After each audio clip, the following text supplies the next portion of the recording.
Para po ito sa mga complainants po ng Makati Express Cargo. Nakipag-meeting tayo po sa may-ari po ng L98 Cargo na si Ma'am Leslie Lim from Cebu. Okay. At sa kami pong pag-uusap nga, ang sinabi po ni Ma'am Leslie Lim sa akin ay humingi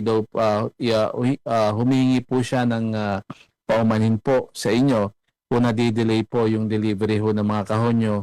After all, alam naman ho natin pare-pareho kung ilang containers po yung naabandona ng Makati Express Cargo. That is more than 100 containers po yan. Unprecedented sa kasaysayan po ng Bureau of Customs. Ngayon lang ho, I don't know in the past, but ako ever since nagsimula kaming humawak ng kaso regarding po sa mga balikbayan boxes, ngayon lang po ako naka-enkwentro na mahigit po 30 yung naabandona. I thought yung pong pinakahuli na tag-cargo, yun na po yung pinakamalaki na nahawakan namin because there is 25 containers that were abandoned. And then yan po ay sinira po, yung record din ay sinira po ng Makati Express Cargo. You have more than 100 containers na abandon, no? Sabi nga ni Ma'am Leslie Lim, yun daw sa Visayas, okay na raw yun eh. Parang kaunti na lang natira. 100 boxes na lang.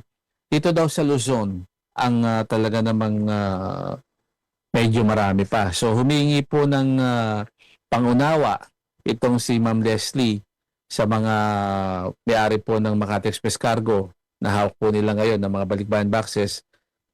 Wala daw pong katotohanan na nakaipit daw po yung mga kahon na hindi sila nagde-deliver. Kahit daw po mataas yung presyo ng crudo, tuloy-tuloy sila. Ang problema po, yung logistics po, meaning yung sa dami ho ng mga kahon na hawak nila, ilan lang po yung truck nila. Siyempre po, hindi naman ho nila maisabay-sabay po lahat po yan. But sabi nga ni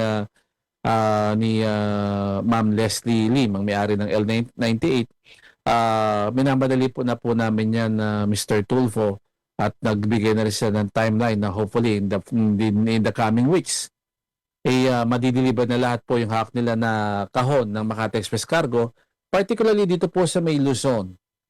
Luzon daw po. Visayas daw okay na. Sabi niya meron pa siyang hawak na 100 boxes daw na hindi pa rin-deliver. Ang problema ay hindi na ma-allocate yung mga may-ari, hindi na matawagan. Ang problema talaga ng L98 daw sa Makati Express Cargo dito sa may Luzon, kung saan meron pa mahigit 14,000 boxes na kanilang inaayos at i-deliver pa lang. Okay, anyway, Romy Barredo mag-report. Sabi ni Romy Barredo,